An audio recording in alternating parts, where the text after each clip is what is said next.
Shri Gayatri tours and travels Chardham Yatra complete travel plan. ఏపీలోని అల్లూరు జిల్లాలో భూకంపం సంభవించింది. అరకు వ్యాలీ, పాడేరు, హుకుంపేట, పెదబయలు ప్రాంతాల్లో భూప్రకంపనలు వచ్చాయి. శనివారం రాత్రి 11 గంటల 31 నిమిషాల సమయంలో 30 సెకన్ల పాటు భూమి కంపించినట్లుగా తెలుస్తోంది.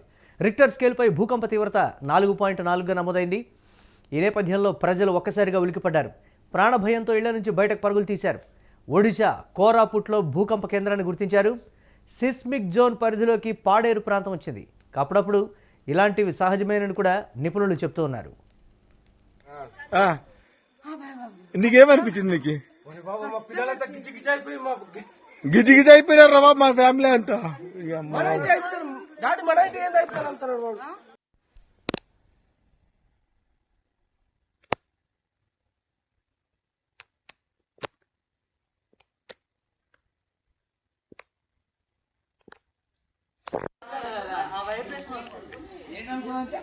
ఎవరు మాట్లాడారు?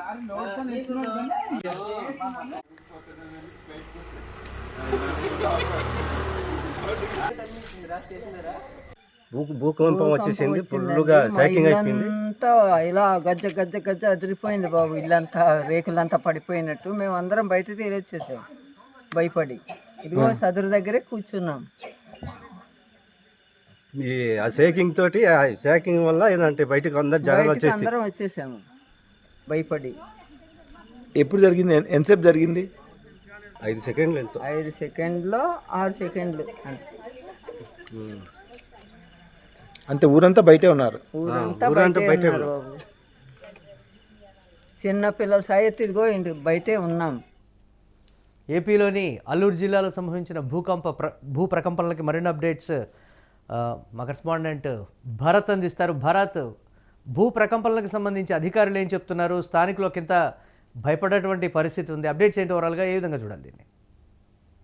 ఇదైతే రాత్రి 11:36 తర్వాత అల్లూరు జిల్లాలో ఉన్నటువంటి అరకు, పాడేరు, హుకుంపేట లాంటి ప్రాంతాల్లో భారీగా శబ్దంతో భూకంపం వచ్చినటువంటి పరిస్థితి. అయితే భారీగా శబ్దం రావడంతో సుమారుగా భూమి 8 సెకండ్ల పాటు కంపించినటువంటి సిచ్యువేషన్ అయితే కనిపిస్తుంది. ఈ నేపథ్యంలో ఇళ్లలో నుంచి గిరిజన ప్రాంతాల్లో ఉన్నటువంటి గిరిజనులందరూ కూడా రోడ్డు మీదకి వచ్చినటువంటి పరిస్థితి అయితే కనిపిస్తా ఉందని చెప్పొచ్చు. మరీ ముఖ్యంగా ఇది రాత్రి సమయం 11:36 రావడం, పెద్ద పెద్ద శబ్దాలతో రావడంతో ఒక్కసారిగా అందరూ కూడా భయాందోళనకు గురైనటువంటి సిచ్యువేషన్ అయితే కనిపిస్తా ఉంది. మరీ ముఖ్యంగా ఒరిస్సా దగ్గర ఉన్నటువంటి కోరాపుట్ ప్రాంతంలో ఈ భూకంప క్షేత్రాన్ని గుర్తించారు. ఇది రెక్టర్ స్కేల్ పై 4.4గా నమోదైనటువంటి సిచ్యువేషన్ అయితే కనిపిస్తుంది. అయితే ఎప్పుడూ లేనటువంటి మన్యం ప్రాంతాలకు సంబంధించినంత వరకు అల్లూరు జిల్లాలో ఉండేటటువంటి అరకు గాని, పాడేరు, హుకుంపేట లాంటి ప్రాంతాలంతా కూడాను తూర్పు కనుమలుగా ఉండేటటువంటి పరిస్థితి. పూర్తిగా కూడా ఎప్పుడు ఇటువంటి శబ్దాలు వినడం కానీ, భూ ప్రకంపనలు కానీ చూడలేనటువంటి సిచ్యువేషన్ లో ఒక్కసారిగా రాత్రి భూకంపం రావడంతో ప్రజలందరూ కూడా భయాందోళనకు గురైనటువంటి సిచ్యువేషన్ అయితే కనిపిస్తుంది. ఒక్కసారిగా రాత్రి సమయంలో ఇళ్ల నుంచి బయటకు వచ్చి మరొకసారి వస్తుందేమో అన్న భయంతో ఇళ్లలోకి కూడా వెళ్లకుండా బయటే పడుకునేటటువంటి సిచ్యువేషన్ అయితే చూసాం. రాత్రి చూసినటువంటి పరిస్థితి అయితే కనిపిస్తా ఉంది. అయితే దీనికి సంబంధించినంత వరకు అధికారులు ఎవరు కూడా భయపడాల్సిన అవసరం లేదు. కేవలం భూమిలో ఉండేటటువంటి టెక్టానిక్ ప్లేట్స్ ఏవైతే ఉంటాయో అవి కంపనానికి గురవడంతో పెద్ద శబ్దాలు వచ్చినట్టుగా అధికారులు గుర్తించినటువంటి పరిస్థితి. దీనికి సంబంధించినంత వరకు కూడా రెక్టర్ స్కేల్ పై చాలా 4.4గా నమోదైందంటూ కూడా అధికారులు చెప్తున్నటువంటి సిచ్యువేషన్ అయితే కనిపిస్తుంది. అదే కోరాపుట్కి సంబంధించినంత వరకు కూడా ఈ భూకంప క్షేత్రాన్ని గుర్తించారు అధికారులు. దీనికి ప్రధానంగా కూడా టెక్టానియం ప్లేట్లు కూడా ఎప్పటికప్పుడు కదలికలు ఉండేటటువంటి పరిస్థితి ఉంటుంది. ఆ కదలికల నేపథ్యంలోనే శబ్దంతో పాటుగా 2 టెక్టానియం ప్లేట్లు కలిసేటప్పుడు వచ్చే శబ్దాన్ని అధిక శబ్దంగా రావడంతో ప్రజలు భయాందోళనకు గురయ్యారని, భయాందోళనకు గురాల్సిన అవసరం కూడా లేదంటూ కూడా అధికారులు చెప్తున్నటువంటి సిచ్యువేషన్ అయితే కనిపిస్తా ఉంది. మళ్ళీ అంటే రెగ్యులర్గా సంభవించేటువంటి పరిస్థితి ఉంటుందని నిపుణులు చెప్పడం చూస్తుంటే ఏంటి ఆ ప్రాంతంలో ఉన్నటువంటి ఆ పరిస్థితి ఏంటి? దీనికి సంబంధించి వారు ఏం చెప్తున్నారు? అంటే మాకు ఇది అలవాటే అనేటువంటి మాట చెప్తున్నారు, కానీ కొంతమంది భయపడుతున్నటువంటి పరిస్థితి ఉంది కదా, దీన్ని ఎలా చూడాలంటారు? గిరిజన ప్రాంతాలకు సంబంధించినంత వరకు ఒరిస్సా కోరాపుట్ లాంటి ప్రాంతాల్లో ఎప్పటికప్పుడు ఈ టెక్టానియం ప్లేట్స్ కి సంబంధించినంత వరకు కూడాను ఆ కదలికలు ఉండేటటువంటి పరిస్థితి ఉంటుంది. భూకంప క్షేత్రాల్లో ఉండేటటువంటి సిచ్యువేషన్ అయితే అరకు, పాడేరు, హుకుంపేట లాంటి ప్రాంతాల్లో ఏదైతే ఈ రాత్రి జరిగినటువంటి భూకంపానికి సంబంధించినంత వరకు కూడా 8 సెకండ్లు పాటు పెద్ద పెద్ద శబ్దాలు వచ్చినటువంటి పరిస్థితి. ఎక్కడేం జరిగిందా అంటూ కూడా ప్రజలు ఉలిక్కిపడినటువంటి సిచ్యువేషన్. అయితే దీనికి ప్రధాన కారణం ఏదైతే మన్యం ప్రాంతాల్లో ఉండేటటువంటి వనరులకు సంబంధించినంత వరకు ఏదైతే కొండల ప్రాంతాలు ఉండేటటువంటి నేపథ్యం, ఆ ప్రాంతంలో ఉండేటటువంటి కొండలను తొలిచేస్తున్నటువంటి సిచ్యువేషన్ ఉంటుంది. మైనింగ్ పేరుతో పెద్ద ఎత్తున మైనింగ్ జరగడంతో పాటుగా అటవీ సంపదకి సంబంధించినంత వరకు కూడా అక్కడ జరిగేటటువంటి ఇష్యూల ఆధారంగా కూడాను ఇటువంటి చర్యలు జరుగుతూ ఉంటాయంటూ కూడా నిపుణులు అంచనా వేస్తున్నటువంటి పరిస్థితి.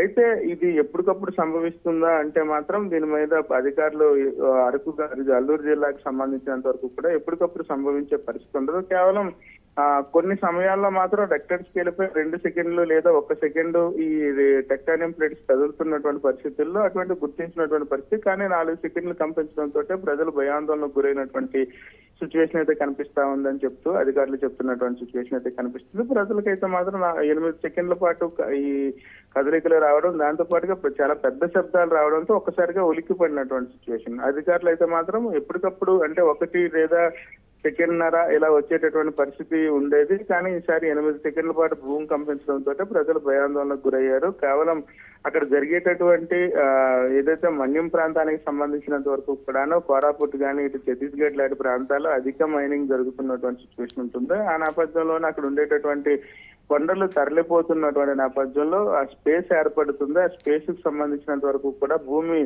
సెట్ చేసుకునేటటువంటి పరిస్థితి, టెక్టానియం ప్లేట్స్ అన్ని కూడా ఆ నేపథ్యంలో ఇటువంటి ఘటనలు పునరావృతం అయ్యేటటువంటి అవకాశం ఉంటుందంటూ కూడా అధికారులు అంచనా వేస్తున్నటువంటి పరిస్థితి కనిపిస్తా ఉంది. కాకపోతే ఈ స్థాయిలో ఏదైతే 8 సెకండ్ల పాటు కంపించే అవకాశం లేకపోయినప్పటికీ సెకండ్, అర సెకండ్ వచ్చేటటువంటి పరిస్థితి ఉంటుందంటూ కూడా అధికారులు చెప్తున్నటువంటి సిచ్యువేషన్ అయితే కనిపిస్తా ఉంది.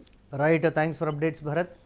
ఏపీలోని అల్లూరు జిల్లాలో భూకంపం సంభవించింది. అరకు వ్యాలీ, పాడేరు, హుకుంపేట, పెదబయలు ప్రాంతాల్లో ఈ భూ ప్రకంపనలు స్పష్టంగా కనిపించాయి. శనివారం రాత్రి 11:31 సమయంలో 30 సెకన్ల పాటు భూమి కంపించింది. రిక్టర్ స్కేలుపై 4.4 భూకంప తీవ్రత నమోదైంది. ఒక్కసారిగా ప్రజలు ఉలికిపడ్డారు. ప్రాణభయంతో ఇళ్ల నుంచి బయటకు పరుగులు తీశారు. ఒడిశా కోరాపుట్లో భూకంప కేంద్రాన్ని గుర్తించారు అధికారులు. సిస్మిక్ జోన్ పరిధిలోకి పాడేరు ప్రాంతం వస్తుంది. అప్పుడప్పుడు ఇలాంటివి సహజమేనని కూడా నిపుణులు చెప్తున్నారు.